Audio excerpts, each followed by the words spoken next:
My daughter was dying, and the only way to save her revealed a secret so devastating it shattered my entire life, forcing me to make an impossible choice. My wife Sarah and I were a team. From the day we met, we were that couple, the one that finished each other's sentences, the one that never seemed to argue, the one that everyone said was _quote, _0_. When our daughter, Lily, was born, that bond solidified into something unbreakable. She was the centre of our universe, a bright, bubbly 6-year-old with my eyes and Sarah's infectious laugh. We had built a perfect little world, a fortress of love and happiness. And then the siege began. It started subtly. Lily was always tired. The sparkle in her eyes dimmed. Then came the bruises, blooming like faint purple flowers on her pale skin for no reason at all. A dozen doctor's visits and a battery of terrifying tests later, we got the diagnosis. It was a rare genetic disorder, a 1 in a million defect in her blood that was slowly, systematically shutting her body down. The doctor used a lot of long clinical words, but all I heard was a death sentence. That night, Sarah and I didn't sleep. We held each other in the dark, the silence of the house only broken by our quiet sobs. But by sunrise, the grief had hardened into resolve. We weren't going to lose her. We became warriors. Sarah, a graphic designer, built a website overnight, a place to share Lily's story and fundraise. I, a financial analyst, liquidated our savings, sold my car, and took a second mortgage on the house. We spent our nights poring over obscure medical journals, our days on the phone with specialists across the globe, chasing any glimmer of hope. We were united, a 2-person army against an invisible enemy. Our marriage, already strong, was forged into something even tougher in the fires of that battle. After 6 months of dead ends and crushing disappointments, we found it. A specialist in Boston was pioneering an experimental bone marrow transplant for Lily's specific condition. It was risky, incredibly expensive, and had no guarantee of success. But it was a chance. It was the only chance. We packed our lives into 2 suitcases and moved into a small apartment near the hospital, our entire world shrinking to the confines of Lily's sterile room. The first step was finding a donor. The doctor, a kind but weary man named Dr. Miles, explained that family members were the best hope. "We'll test you both first, I say," he said, his eyes filled with the tired sympathy that we'd grown to know well. "It's our standard procedure." Of course, Sarah and I looked at each other and shared a small, confident smile. One of us would be a match.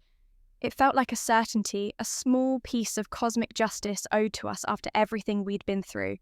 We gave our blood samples, our hearts full of a hope so fierce it was almost painful. For the first time in months, it felt like we could breathe again. The end of the nightmare was in sight. The wait was agonizing. 2 weeks crawled by, each day a new exercise in forced optimism. We played board games with Lily, read her stories, and decorated her room with fairy lights, all while a silent, screaming question hung in the air between me and Sarah. Finally, the day came. My phone buzzed on the plastic bedside table. It was Dr. Miles. I put it on speaker, my hand finding Sarah's and squeezing tight. "Mark, Sarah, I have the results of your compatibility tests," he began. His voice was flat, devoid of the cautious optimism we'd been praying for. "And?" I prompted, my own voice trembling. "I'm sorry," he said, and my stomach plummeted. "Neither of you are a match for Lily." The air rushed out of the room. I felt Sarah's fingers go limp in mine. It was another blow, another wall slammed in our faces. My mind was already racing, jumping to the next step.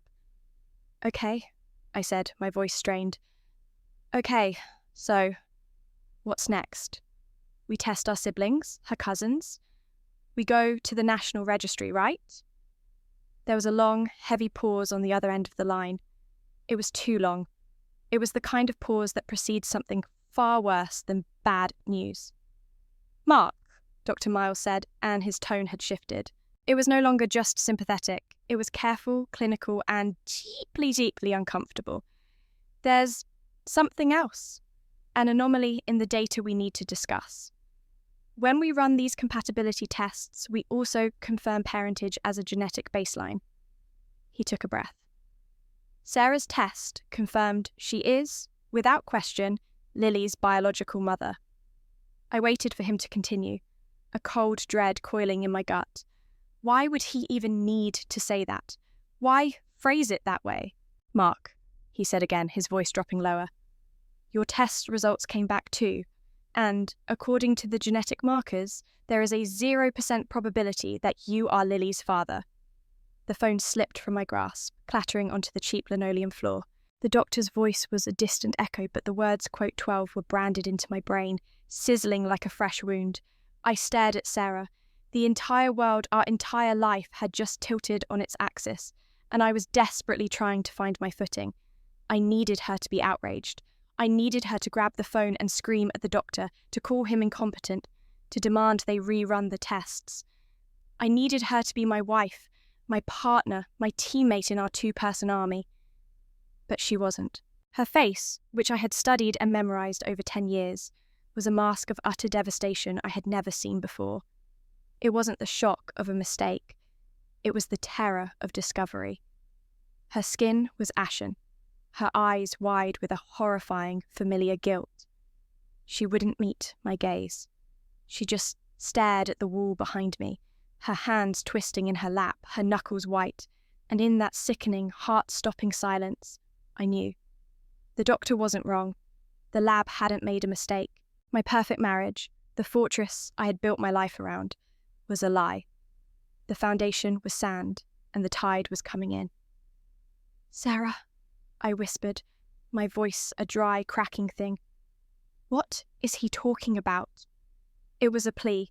I was begging her to give me another explanation, any explanation other than the one that was clawing its way up my throat. Her chin trembled, and a single tear escaped, tracing a path down her pale cheek. She shook her head slowly, not in denial, but in surrender. Mark, she sobbed, her voice breaking on my name. I'm so sorry. I am so sorry. Sorry. The word was a pathetic little shield against the cataclysm she had just unleashed. I felt a coldness spread through my chest, an icy numbness that pushed out the shock and left only a vast empty void. We walked out of the hospital in a daze. The bustling corridors, the crying babies, the hurried doctors, it all felt like a movie playing on a screen. I felt completely detached from my own body. We got into the car I'd kept after selling mine, and I drove us back to the sterile temporary apartment that had become our home. Neither of us said a word. The 10-minute drive felt like a cross-country journey through a desolate wasteland. Every song on the radio was about love or betrayal. Every billboard seemed to mock me. Inside the apartment, the silence was even louder. Photos of us, of our family, were everywhere. Us on our wedding day. Us holding a newborn Lily. Lily on my shoulders at the beach last summer. Her laughter frozen in time. A ghost of a memory from a life that was no longer mine. I walked over to the small kitchen counter and braced my hands against it. My head hung low. Who? The word came out as a growl, low and dangerous. Sarah flinched as if I'd struck her.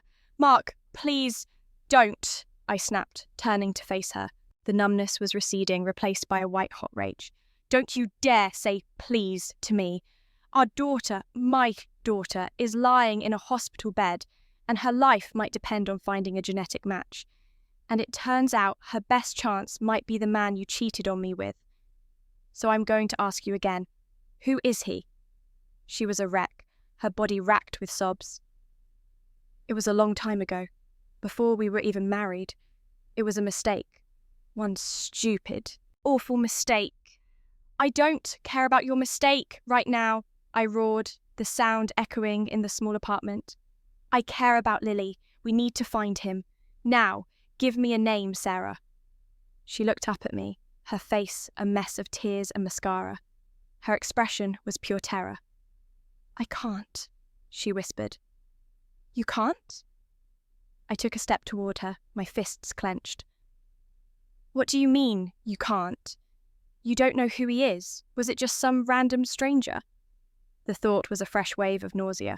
No, she cried, shaking her head frantically. No, it wasn't a stranger. I know exactly who he is. Then why can't you tell me? I yelled, my patience completely gone. Why are you protecting him when Lily's life is on the line? Who is more important to you? It's not that, she choked out, her voice ragged with desperation. It's not that simple. You don't understand. Then make me understand. I was right in front of her now, my shadow falling over her. The rage was a physical thing, a pressure building behind my eyes. I felt like I was going to explode. Give me one good reason why you are hiding the name of the man who could save Lily's life. Sarah squeezed her eyes shut, tears streaming from them as she finally broke. Her voice was barely a whisper, a ghost of a sound that would haunt me forever. Because it's David. David, my brother. The name hit me with the force of a physical blow, knocking the air from my lungs and the strength from my legs. I stumbled back, collapsing onto the sofa, the world spinning into a sickening blur.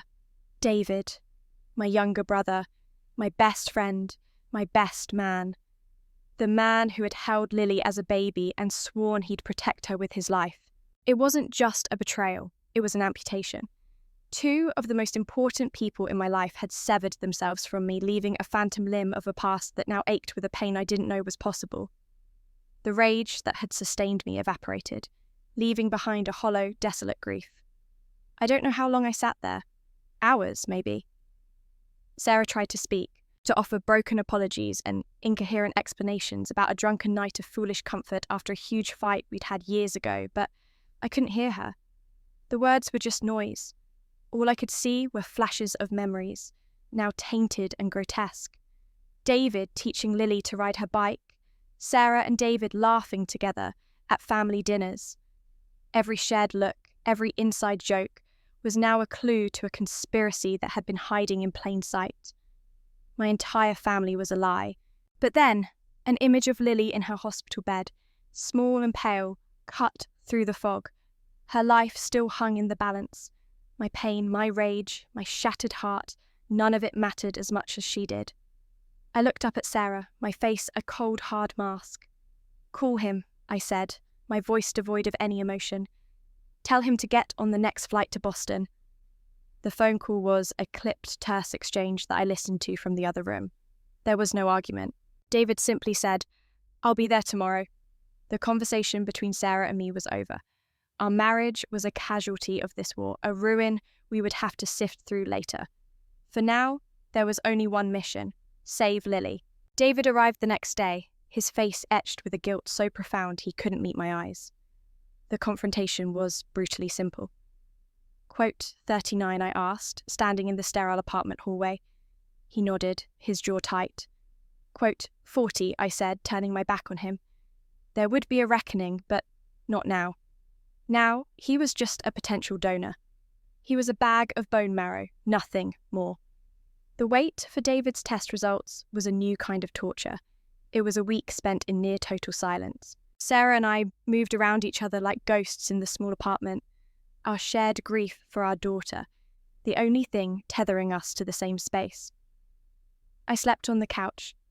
The love that had once been the foundation of my life had curdled into a bitter mix of resentment and sorrow. I looked at her and saw a stranger. Finally, Dr. Miles called. David was a perfect match. The wave of relief was so overwhelming, it brought me to my knees. For the first time I cried, not for my broken marriage or for the betrayal, but for the simple, beautiful fact that Lily was going to have a chance. The transplant was scheduled immediately.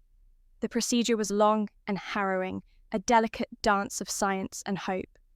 We all waited, me, Sarah and David, in 3 separate corners of the waiting room, a fractured family held together by a single fragile thread. The weeks that followed were a slow crawl toward the light. Lily's body accepted the transplant. Colour returned to her cheeks. Her energy came back in small bursts, then in waves. Her infectious laugh started to echo through the hospital halls again. Watching her recover, watching life flood back into her, began to heal something in me too. It put everything into perspective. My pain was immense, but it was survivable. Lily's wasn't. The day we brought her home from the hospital was the day I finally made my decision. That evening, after Lily was tucked into bed, asleep in her own room for the first time in months, I found Sarah sitting in the living room, staring out the window. "I can't forgive you," I said softly, the words hanging in the quiet air. She flinched but didn't turn around. She finally turned to look at me, her eyes filled with an ocean of regret. She whispered, quote, 44, quote, 45, I continued, taking a breath. Quote, 46, as for David, I had no words for him yet. Maybe someday, but not today. He had saved Lily's life, but he had also destroyed mine. That was a paradox I would have to live with. It wasn't a fairy tale ending. There was no dramatic reconciliation, no magical healing of wounds that deep. But as I looked at the photos on the wall, I realised our story wasn't just about a secret that threatened our marriage. It was about the fierce, unconditional love for a child that transcended even the most profound betrayal.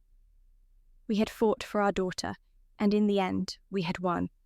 Our family was shattered, but Lily was alive. And for now, that was enough.